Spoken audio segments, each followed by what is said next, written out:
Death Stranding. Is it worth a buy? Let's read the words of the developer. From legendary game creator Hideo Kojima comes the all-new genre-defining experience.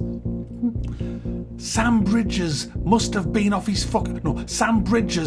brave a world utterly transformed by the Death Stranding, carrying the disconnected remnants of our future in his hands.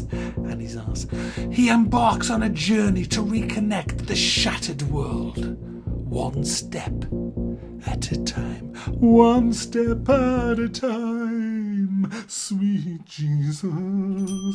Yes, guys, Death Stranding is here on the PlayStation 4. I've been playing it on the PS4 Pro, but don't you worry, all you PC users. It's coming to you next year. And I'm sure most of you will absolutely love this brand new genre of a game. Hideo Kojima decided that he wanted to make a new genre of game, and he's been restricted by publishers all this time, but finally, guys, he has been unleashed, untethered to do the game that's in his mind. That's in his mind, guys. You see, guys, Death Stranding is like nothing I've ever played before. Nothing. You are a postman. And who hasn't wanted to play a postman in a game? Exactly. So you're a postman. They're called porters, and you work for bridges, because we're building bridges, guys. Bridges to represent connection. Now you see, guys, America has fallen because of a Death Stranding event. And the whole country has been transformed into the Lake District. Perfectly feasible. Don't laugh. Don't laugh, guys. It's totally possible that the United States of America could turn into the Lake District. And you play a postman. And what you have to do, guys, is you have to reconnect America. And you do this, guys, by traveling from city to city, delivering pizzas, semen, and eggs, and various other things. This is where the story comes in. Now let's talk about the story of Death Stranding. It's a very simple story. Basically, when you die, you explode unless you are burnt. It rains time. So basically, if the rain touches you, it accelerates time and you will die. If you have a case, a package, a parcel, and the rain touches it, it will decompose after a while. Roads that are built, everything will decompose when this rain touches it. That's why some form of umbrella is required in this game. Snack?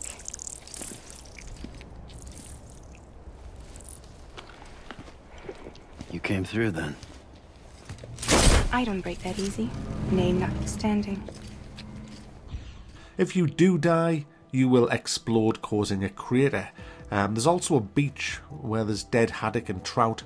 And that's like a limbo place. It's like a void between life and death, kind of, I think. I don't think anyone knows for sure. And sometimes you see Lindsay Wagner there walking around in a red, nice fetching outfit, which sometimes turns blue for reasons, and then back to red again. If I die, I'm a special kind of person that if I die, I go to this beach and I wash up naked and I crawl back to my body and I'm alive again. It all makes perfect sense.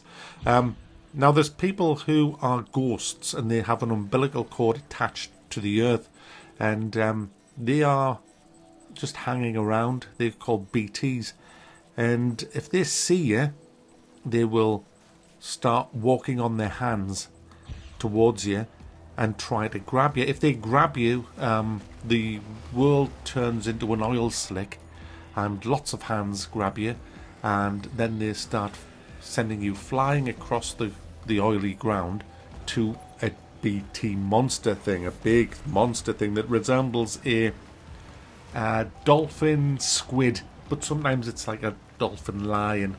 It's all different things, and you end up having a boss fight which lasts about 10 minutes. You throw grenades of piss, sweat and shit at this, and if you run out of shit grenades, there's these white people that just pop up offering you more shit grenades to throw at them. You sometimes get you also have a gun as well, And yeah, it's a very amazing boss fight.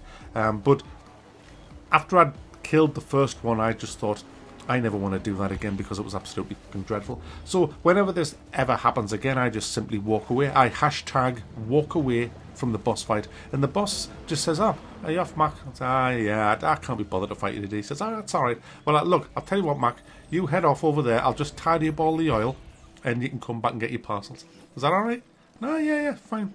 So they're great, the bosses. They tidy up everything, the oil goes, and you just walk back and pick up your parcels and get on the way delivering semen. That's to be fair, even Hideo Kojima doesn't understand his own game. If I quote him, this is what he had to say: Death Stranding, even now, I don't understand the game.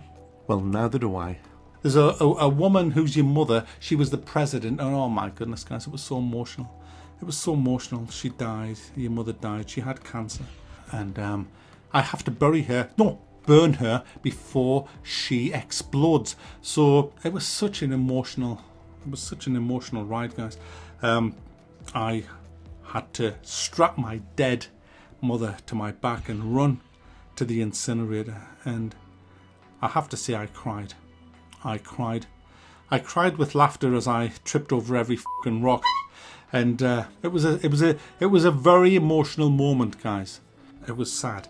And I eventually got my mother there and I burnt her alive. Sorry, I burnt her dead. I'm thinking of the babies. It's the babies you burn alive when they don't work properly. But it's still alive. It can't be repaired.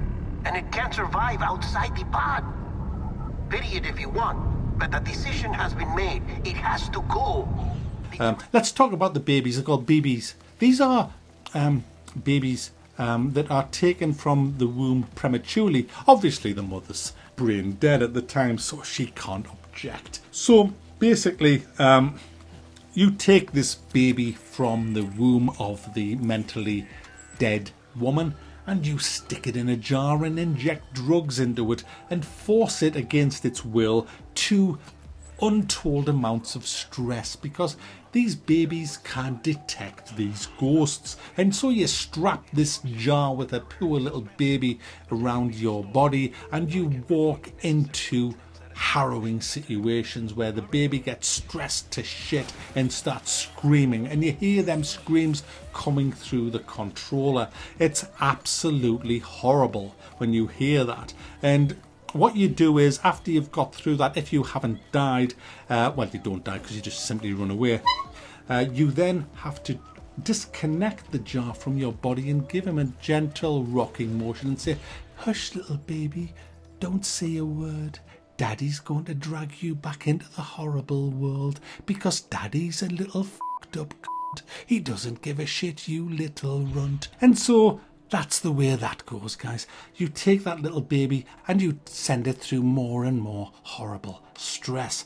But luckily, guys, you then make it to your destination and you deliver the parcels of pizza, semen and eggs. And you know what your reward is? You can take a shit in the toilet and a piss, and you have all of that stuff taken from you and refined into grenades, so that the next time you meet one of those bastards, you can throw sweat, urine and shit at it. But guys, I've missed the best bit, the combat in this game. The combat in this game is truly exceptional. You see, guys, not only do you have to worry about the squid-faced dolphins, no. There are mules out there. Oh yeah. Renegade postmen. You know the ones that steal the packages and pretend they've posted them. The bastards. You could be walking along, singing a song, and then all of a sudden you get pinged. Now, later on in the game, you get an anti-ping pinger, where you can ping the back and give them a bit of a taste of it, but I find that it much more entertaining to actually fight the because these are, without a doubt, the most feared enemies I've ever fought in a game in my 35 years in gaming. Guys, these people run at you. Oh yeah. They run at you in a straight line. And my goodness, your only defense is a weapon that will totally immobilize them. Oh yeah. And these enemies are absolutely ferocious because they see their friends all being taken down by this weapon, but that doesn't deter them. They just think, yeah, you got him, and him. You'll never fucking get me.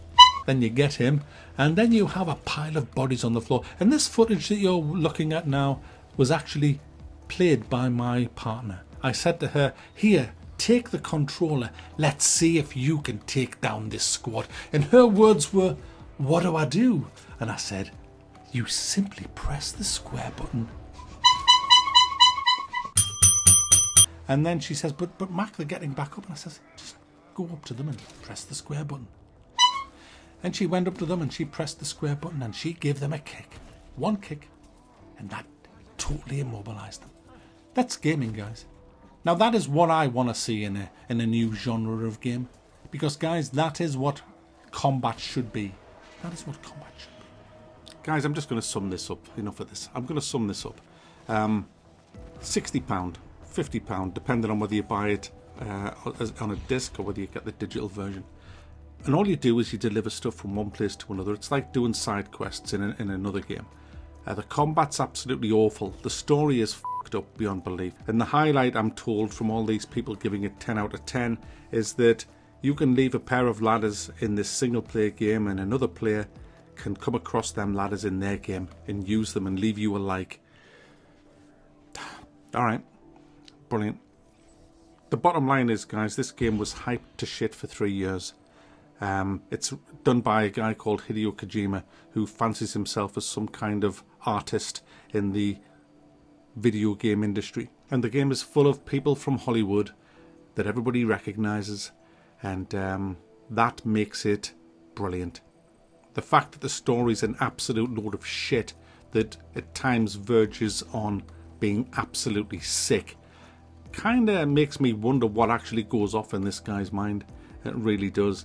I wanted to like this game. It's been played for about 16 hours and I found only moments where in fact, you know what the best moments were for me?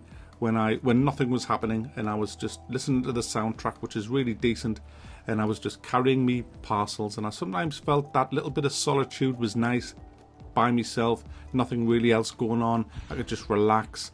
But then all of a sudden some bad shit happens that's bad. Not because it's bad, but because it's just fucking bad. You know, and it's all distractions and it's boring and it's just absolutely mind-numbingly boring, this game. It's pretentious, it's boring, it loves itself so much for being nothing.